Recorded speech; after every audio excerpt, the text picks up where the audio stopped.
I'd like to go over the book of prayer with you from the text of Abu Shuja. And first, we're just going to read the text, which is here. And we'll keep the explanation to a minimal, and we'll try to cover as much as we can. Then, inshallah, we cover this whole book of prayer in the text of Abu Shuja. Then let's go back to the beginning, but with an explanation. So we'll open up one of the explanation books for Abu Shuja. And then we'll do it again. And then we'll put a layer of details over what we've taken. And then if we finish that, then maybe what I really would like to do is to open one more book, a bigger one, even bigger one, the third time.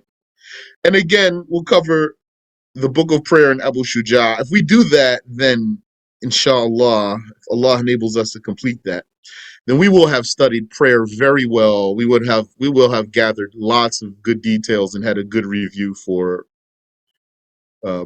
prayer, the whole chapter or book of prayer. And then I was thinking, then maybe we can move on to marriage. And maybe we can do something similar to marriage, inshallah tabaraka wa ta'ala, or in marriage. So then let's get started, inshallah. We've got plenty to cover here.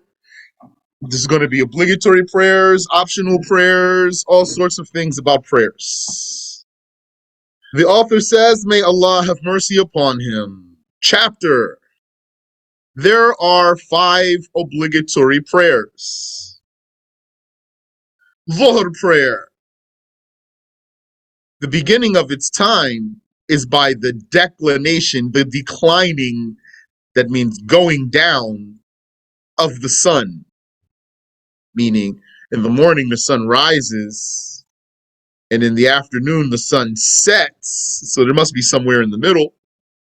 There needs to be a point where the sun rises until it doesn't go any higher, because it's going to have to come back down. So if it's not going to go any higher, it means it's going to start coming back down. So that point where the sun doesn't go any higher, that's called zenith.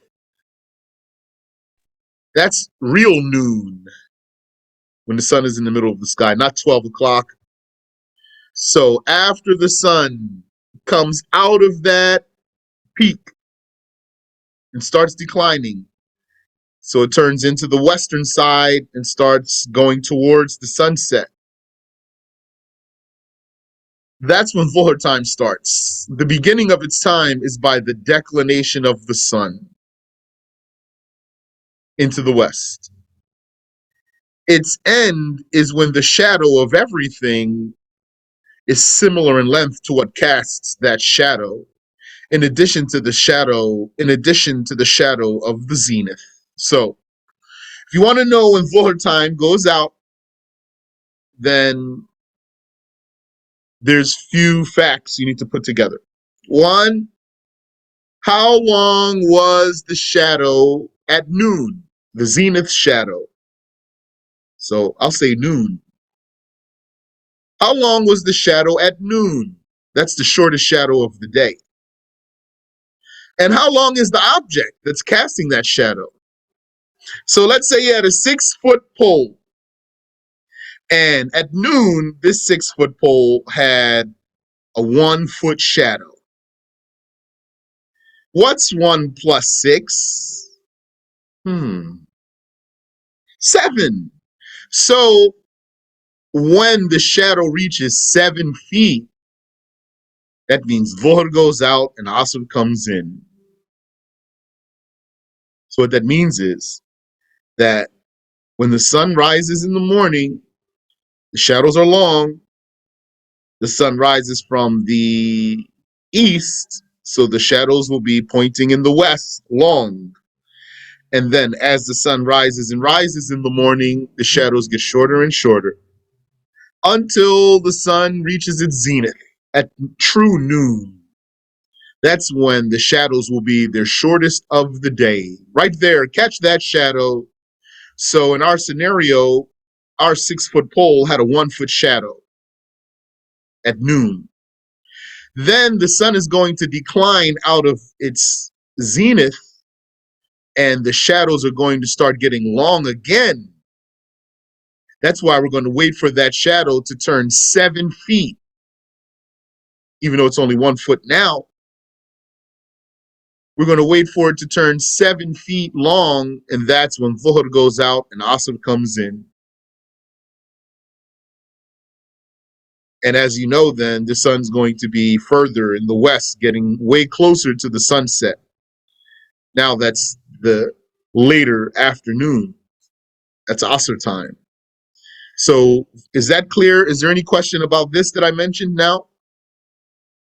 Asr prayer, the beginning of its time is by the addition of the shadow of similarity. Yani, what he means is, so we had the zenith shadow in our scenario was 1 foot. And we had the length of the object in our scenario that was 6 feet. So that's how long the object is. So the shadow that's that long would be 6 feet. So we already have our 1 foot shadow. That's from noon. Then we're going to count after that 6 more feet. That's the shadow of similarity, the shadow that's similar to the object that's casting it. So Asr time begins by that shadow of similarity with the shadow of zenith. Asr starts from there. The end of its preferred time, yani, the best time to pray it in, is by the shadow becoming twice as long as the object. So this detail here, that's not in the summary of obligatory knowledge. The end of its preferred time is by the shadow becoming twice as long as the object. So when Asr first comes in, the shadow is not twice as long. In our scenario, the object is 6 feet. So that means you need to pray before that shadow gets longer than 12 feet. That's twice as long as the object.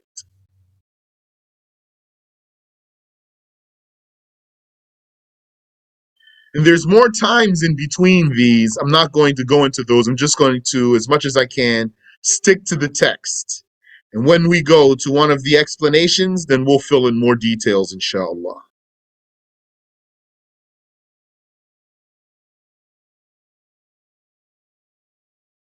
The end of its permissible time is sunset. So you have to finish Asr prayer before, not finish it.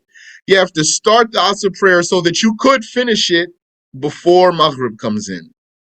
You have to be able to finish your Asr prayer before Maghrib comes in, and that's for every prayer.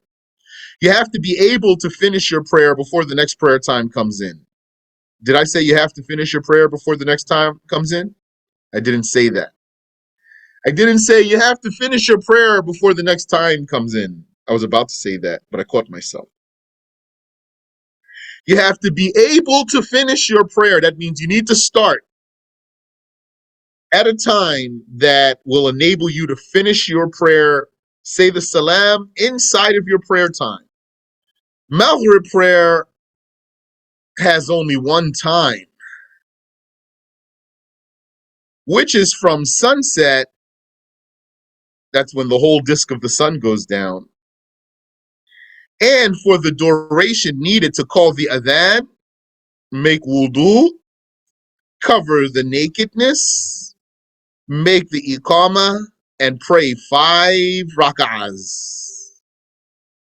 So that's a very short time. And that's not a matter of consensus. So now you just heard what I said. And if you've learned the obligatory knowledge, you heard something different from this. This is another saying in the Shafi'i school about the time for Maghrib. And this saying is not the strong saying. The strong saying is what we've learned in the obligatory knowledge, that Maghrib stays in until the redness of the western horizon disappears. According to this saying right here that we're reading, Maghrib goes out before that. It's shorter. And in fact, according to this, there's a gap of time between Maghrib and Isha. There's a time when Maghrib goes out and Isha didn't come in yet, and then Isha will come in, according to this. This is not the strong saying, but nevertheless, just add it to your knowledge. Now you know two sayings in the Shafi'i school about when Maghrib ends. So it only has one time. When we say it only has one time, means we're not going to break it up into meritorious time and preferred time and permissible time and disliked time and forbidden time. This is so short, it's one time. According to this, from sunset, so that's the same. Maghrib comes in when the sun goes down. That's both sayings. But what about when it goes out? According to this saying, it lasts for the duration that's needed to call the adhan, make wudu, cover the awrah, make iqamah, and pray 5 rak'ahs, 3 obligatory and 2 sunnah. And then it goes out. But according to the stronger saying, Maghrib stays in until Isha comes in. Isha prayer, the beginning of its time is by the disappearance of the red twilight. That's the strong saying of when Maghrib goes out. When the red twilight disappears, Maghrib is out and Isha is in. So here, there's no difference about when Isha comes in. We're talking about Shafi'i school here. Isha comes in when the red twilight goes away. And according to the weaker saying, Maghrib goes out before the red twilight goes out. And then you have to wait for the red twilight to go out, and then you can pray Isha. So if you want, don't teach people that saying, unless you're teaching them this book. Then you're going to teach them what's the words of this book, and then also share with them the stronger saying. That's better. The end of its preferred time is by the third of the night. Preferred time to pray Isha is within the third of the night. So how long is the night? Maghrib is, night is from Maghrib until Fajr. From Maghrib until Fajr, that's night. So those hours, count them. Depends on where you are in the world and depends on the season. Those times will change. So whatever is that, count those hours, divide them into 3, and then you're going to know the first third and the second third and the third third of the night. Best to pray your Isha prayer in the first third. And we're not going into details here. So that's just a non-detailed statement that you took. The end of its permissible time is the rising of the second dawn. The second dawn is the true dawn. In the book of obligatory knowledge, we learned it as the true dawn. Here in the book of Abu Shuja', we're learning it as the second dawn. So then what's contrary to the second dawn? The first dawn. Does the first dawn have another name too? Yes, the false dawn. The false dawn. So you have Isha prayer.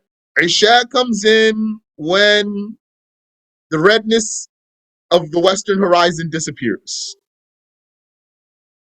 The end of its permissible time is Fajr, dawn, the true dawn, which is the second dawn.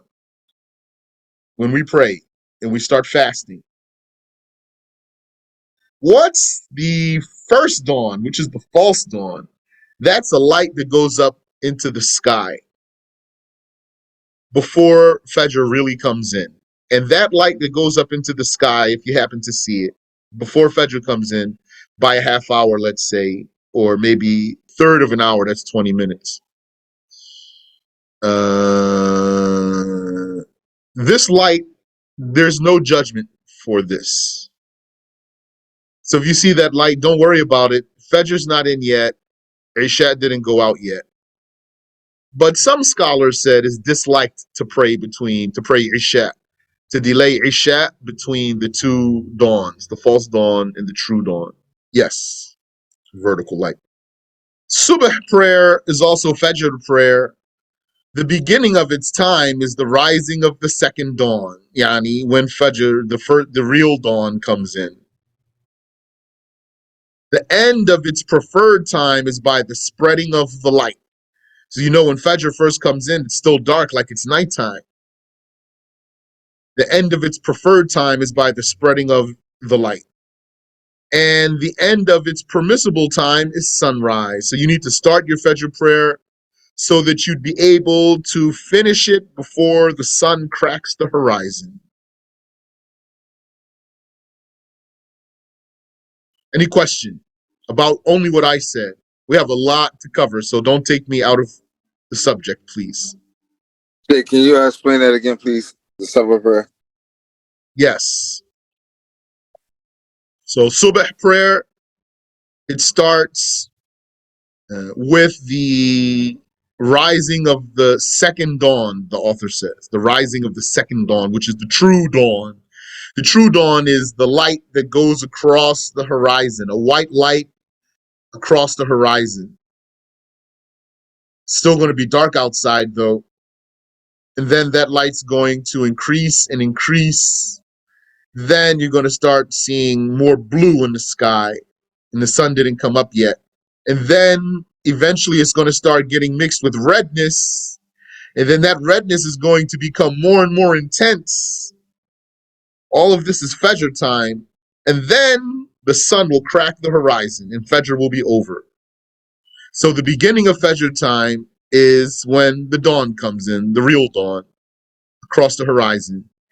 The end of its preferred time, that means better to pray before this, is the spreading of the light. And the end of its permissible time is sunrise, meaning you need to pray it before the sun cracks the horizon. That's clear? Question, what are some other ways to determine subh how you can't see the true dawn? The light spreading. You see the light spreading and the sun didn't come up yet. Chapter 3 conditions make prayer obligatory. Not valid, obligatory. Islam, so if you're a Muslim, your prayer is going to be obligatory, also with other conditions. But if you're a kafir, then it's not going to be obligatory in a way that we're going to ask you to pray, but it is obligatory in a way that you're going to be punished for it in the afterlife for not praying, which is that you had the power to become a Muslim and then pray. Puberty, so it's not going to be obligatory if you're below puberty, but it can still be valid. So we're not talking about conditions for validity. We're talking about conditions that make you obligated to pray. And sanity. And that is the scope of accountability. There are 5 recommended prayers. And he means here, recommended to pray them in congregation. Recommended to pray them in congregation. Not all the Sunnah prayers you pray them in congregation. Some of them you do, some of them you don't. These ones, you pray them in congregation. The 2 Eids, we'll come back to that. He has a chapter for that, for the Eid prayer. The 2 eclipses, lunar and solar eclipse prayers, he has a chapter for that, so we don't have to stop here. And the rain prayer, and he has a chapter for that. We don't need to stop here. But those are Sunnah prayers. It's recommended to pray them in congregation. So join the congregation if you catch those. The Sunnah rak'ahs that accompany the obligatory prayers, those are called rawatib.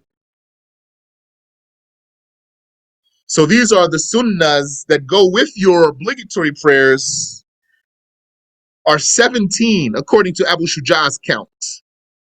So there's 17 obligatory rak'ahs and 17, according to this, 17 associated optional rak'ahs. It was said that if a person prays 17 optional prayers in a day, rak'ahs I mean, 17 optional rak'ahs in a day, if you manage to get 17 in a day, then for every day you do that, Allah will give you a house in paradise. So if you never got these 17 in, do it at least once in your life if you don't have makeup prayers. What are these 17? The 2 rak'ahs of Fajr, yani 2 before Fajr. And these rawatib prayers that are associated with the obligatory prayers, their times are the times of their obligatory prayers. So the sunnahs of Fajr, their time is Fajr time. The rawatib of Dhuhr, their time is Dhuhr time, etc. The rawatib of Asr, their time is Asr time. So 2 rak'ahs of Fajr. So that means you have to wait for Fajr to come in, for the time to start. And then these 2, you pray them before you pray obligatory Fajr prayer.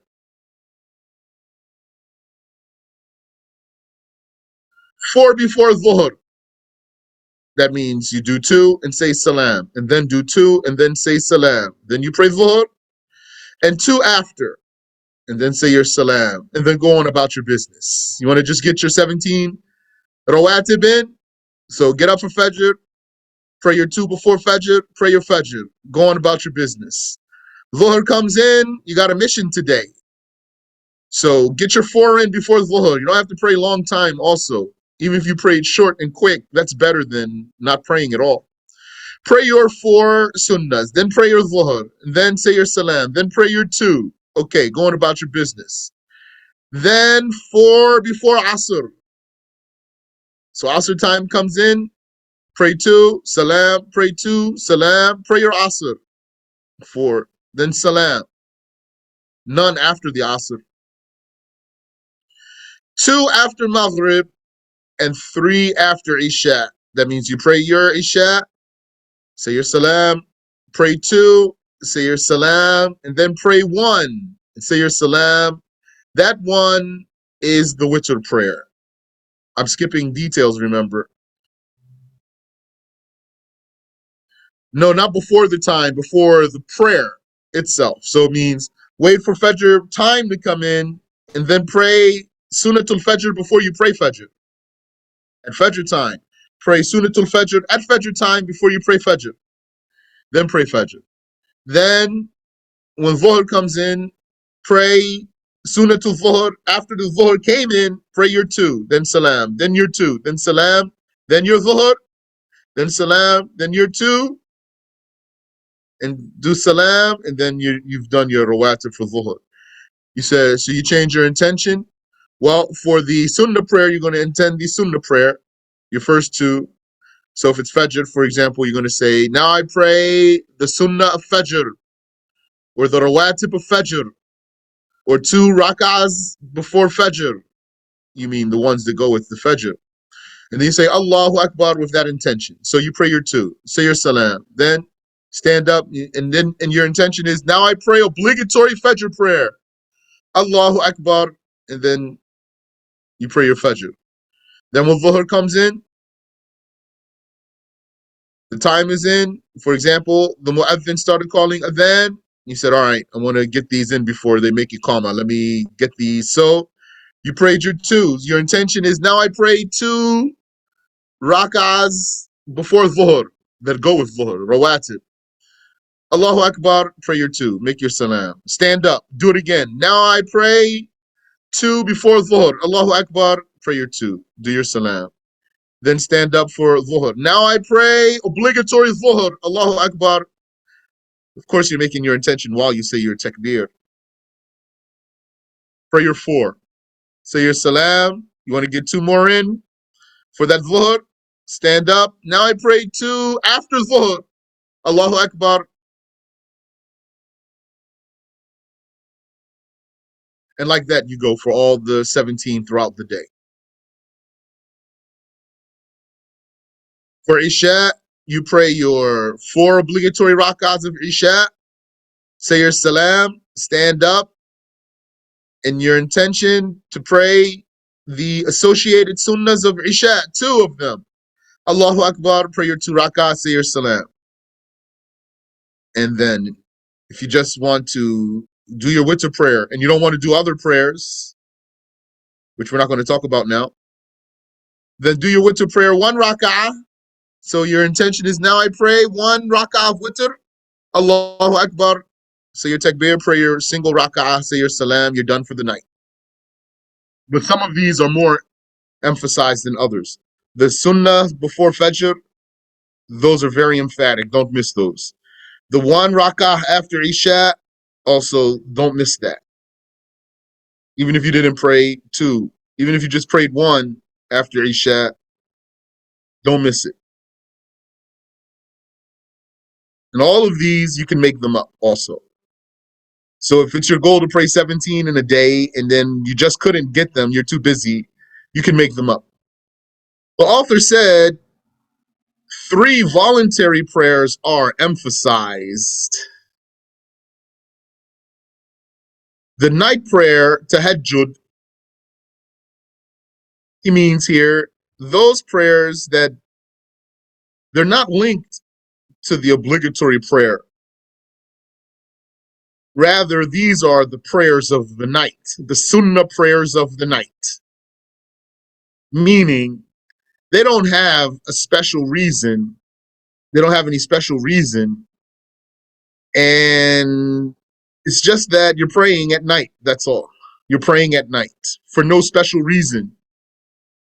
You can do that in the night and you can do that in the day.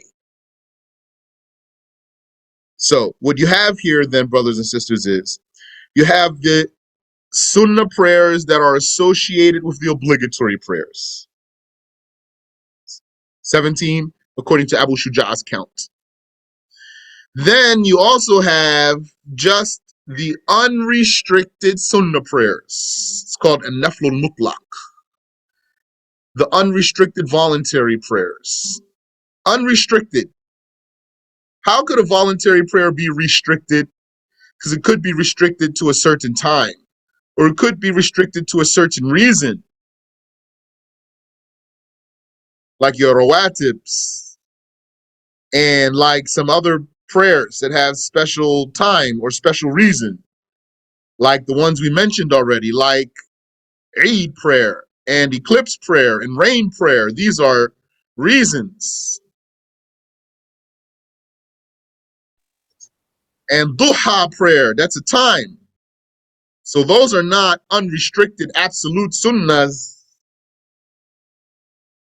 Outside of all of those that are particular to some time or particular to some reason, there are sunnah prayers that are just not particular to any time or reason. That's called a naflul mutlaq, unrestricted voluntary prayer. That basically means you can just keep praying 2 by 2 by 2 by 2 as much as you want. As long as it's not a time where it's haram to pray. We'll come to that. There's a chapter for that.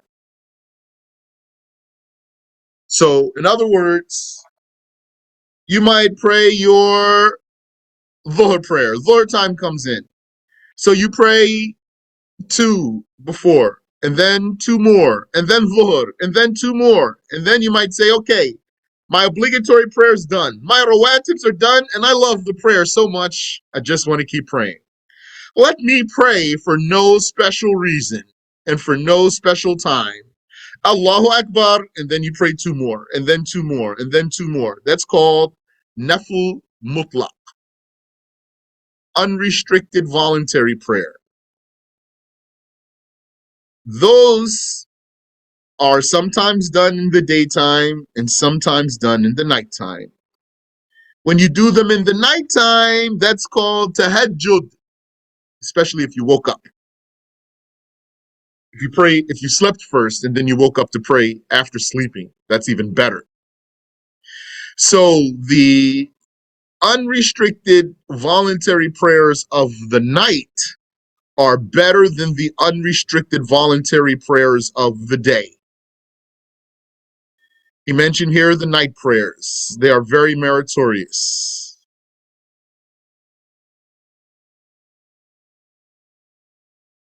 The Duha prayer. Duha, that's the morning Sunnah prayer. Duha is morning. So Fajr goes out when the sun cracks the horizon. You know that. And then it's haram to pray until the sun rises over the horizon, the height of a spear. Then it's haram to pray. I'm now repeating myself. Then it's haram to pray after you pray Fajr. It's haram to pray after you pray Fajr. After you say salam to finish your Fajr prayer, it's haram to pray until the sun rises over the horizon, the height of a spear. Then it becomes again permissible to pray. And then you can pray Salatul Duha, the morning prayer. That's a Sunnah prayer. And that can be up to 8 rak'ahs, 2 by 2. So you can do, your intention would be, now I pray Duha. It's a Sunnah prayer though. It has a special time, which is the morning, that morning, the morning before Dhuhr comes in. Now I pray Duha, Allahu Akbar, and then pray 2. And then you can stand up and do it again. Now I pray Duha, Allahu Akbar, and then pray 2. You can pray 4 of Duha, 8 of Duha. You can pray 8 rak'ahs of Duha. So that means 4 times, 2 by 2 by 2 by 2. You said, I heard it's disliked to pray at that time. No, not that time. You said, so you can't pray any type of prayers in between Fajr time and Asr time, and not if it doesn't have a previously existing reason.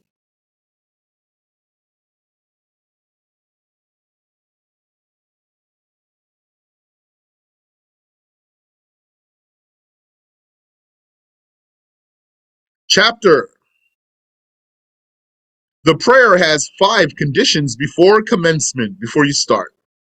Purification of the organs from ritual, yani religious impurity. So that means from big hadath and small hadath. Purification from big hadath and small hadath. So wudu and ghusl. And purification from filth, unexcused filth. And covering the nakedness. He's going to mention them. With pure clothing, not najis clothing. Standing on a pure place, not a najis place. So if you stood in the bathroom to pray and you're not standing on najasa, that's not invalid. It's not invalid. Don't tell a person that it's invalid to pray in the bathroom like that. That's not a correct statement. It's not an accurate statement. It's not valid to pray on najasa. That's haram. I didn't say disliked or anything. It said valid. And knowledge about the entrance of the prayer time and facing the Qibla. Let me look at your questions here. You said, so you can't pray any type of prayers in between Fajr and Asr time? La, that's exactly not what I said. That's exactly opposite of what I said.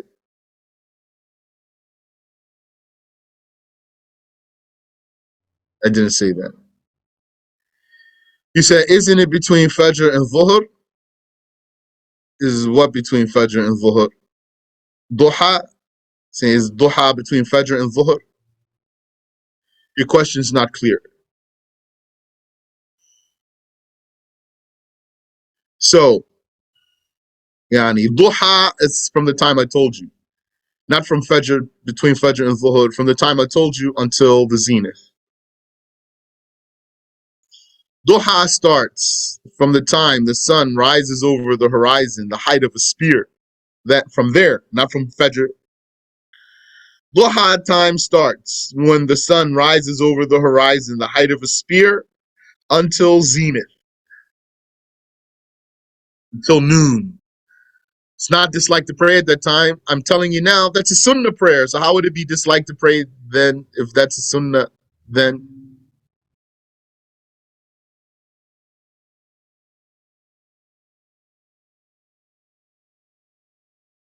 You said the duha prayer is after sunrise to dhuhr. Anytime is okay. Well, if you want to say it the way I said it, instead of until dhuhr, say until zenith. Duha prayer is from the time the sun rises over the horizon, the height of a spear, until zenith. Dhuhr is after zenith. When the dhuhr starts when the sun declines out of its zenith. You said, just like I pray 2 rak'ahs after sunrise and before dhuhr, I pray another 2. Yeah, you can pray that. That's the time of duha. You said it should be after the obligatory fajr until the time of duha, which is when the sun rises the height of a spear, after obligatory asr until maghrib. I'm asking you all, don't take me into other stuff I'm not talking about. Just keep me here. There's a chapter for that. I didn't say anything that's incorrect. If I said something wrong, let me know. Or if I said something that's not clear. Yani, Fajr time comes in. You pray, if you want, 2 rak'ahs before Fajr. Then pray obligatory Fajr. Then, now I'm repeating myself, it's haram to pray after you finish praying Fajr.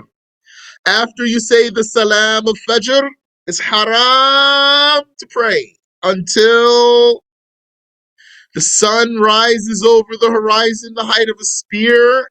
Then you can pray duha. And duha time is until zenith. You said if you can't mention the name of Allah in the bathroom, how is the prayer valid? It's not haram to mention the name of Allah in the bathroom. It's disliked. And as for the prayer being valid, because even if it were haram to say the name of Allah in the bathroom, that doesn't mean that the prayer is going to be invalid, because the prayer has its own integrals and conditions and invalidators. So none of the invalidators of prayer are being in the bathroom, for example.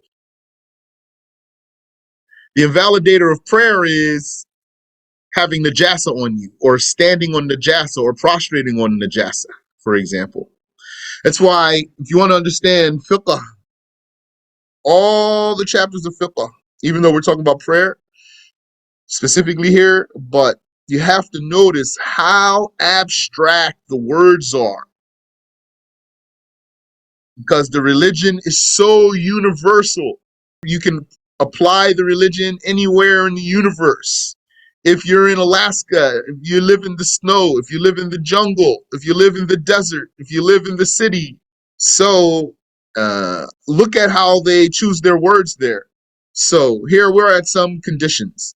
The prayer has 5 conditions before commencement. Purification of the organs from ritual impurity. That means you've had your wudu and your ghusl. And purification from the filth. So you removed any unexcused filth. So that's going to invalidate. If you're not pure from religious impurity, your prayer is invalid. If you have unexcused filth, your prayer is invalid. Covering the nakedness with pure clothing. If you have najasa on your clothing, your prayer is invalid. If your awrah is exposed, your prayer is invalid. There's details in all these things, though. Standing on a pure place, there, it doesn't say not being in a bathroom. It's not, the rule's not being in a bathroom. The rule is standing on a pure place. Knowledge about the entrance of the prayer time, or thinking that it came in, and facing the Qibla. Let me see some of these questions here. You said, so you can't make up any prayer during Fajr? No, you can. You can there. That's why I said, yeah, someone asked me, they said, no prayer. I said, unless it has a previously existing reason. When I said you can't pray, that means, and I didn't give any detail because on purpose, I'm not mentioning a lot of details, but there are details. So when I said it without details, when I said you can't pray after you say the Salam of Fajr until the sun rises over the horizon, the height of a spear, that statement that I said without a detail, that means praying a prayer that did not have a previously existing reason. Praying a prayer that did not have a previously existing reason. So, in other words, for example, you don't pray nafil mutlaq at that time. What's nafil mutlaq? Unrestricted voluntary prayer.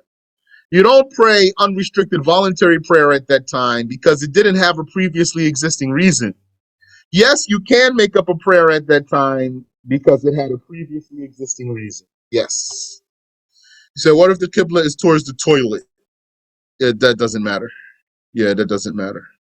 You could be out somewhere praying and there's najasa right there in front of you. I've been like having to pray outside and I find an alley or somewhere to pray. Yani, there could be like najasa right there, right at the curb, for example, or something. All of that could be the najasas right under your chest when you make sujood. None of that matters as long as you're not in contact with it. Now, I'm not saying that it's the same reward if you pray in the bathroom. I'm just talking about the issue of validity, just validity. You said, I thought you have to certain that the prayer time came in. You have to at least be confident. You don't have to be 100% certain. You have to be at least confident by something reliable. Like if you have a tested rooster. Your rooster crows at every Fajr. And then, let's say, one morning, your rooster crowed. So you got up to pray Fajr without checking. That's valid. Because you relied on something tested. So like that, you can do your alarm clock. So you set your alarm clock. And then your alarm clock went off and you didn't check the time, but you're confident the time is in because your alarm clock is tested, it's reliable. So that's valid. You said after finishing obligatory Fajr, you can't pray before sunrise? Correct. Unless it's a prayer that has a previously established reason. So then you said, if you have a make-up prayer, then you can, because the make-up prayer has a previously established reason. So that's valid.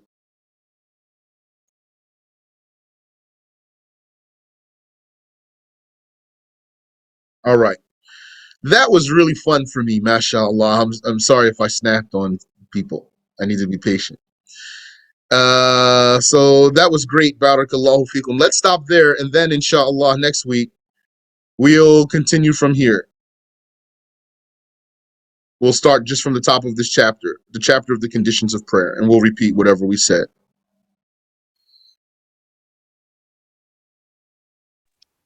Sheikh, Yes.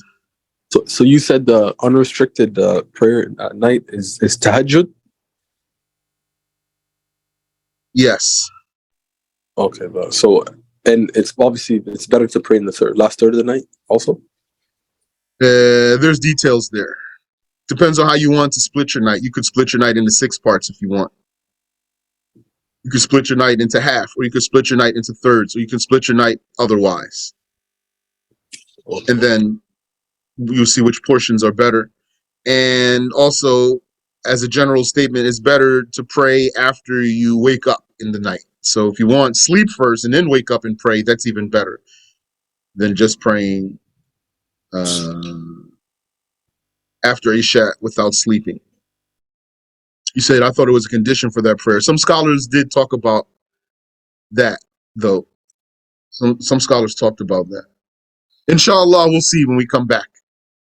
We'll see what we have. You said, so praying Sunnah prayers like Taraweeh would be no reward if you have makeup prayers, right? Depends on the case of those makeup prayers. If those are prayers that were missed without an excuse, then they must be made up immediately. So it wouldn't be permissible for a person to pray Taraweeh prayers in Ramadan when he has obligatory prayers that he missed without an excuse. Here a person will be fooling himself. So let the person get those obligatory prayers out of the way and then join the congregation. We see that sometimes in one of the blessings of Ramadan, someone wants to pray the Sunnah prayers with the congregation. He has makeup prayers, so he's spending all his day and night knocking those prayers out so they can finally join the congregation. And if you want to ask me about that saying, I'm going to tell you, you can't delay an obligatory prayer that you missed without an excuse. You can't delay it. That's Shafi'i school. If you want to ask me, can I delay an obligatory prayer that I missed without an excuse? Then I'm going to tell you no. Subhanaka Allahumma wa bihamdik. Ashhadu an la ilaha illa anta astaghfiruka wa atubu ilayk.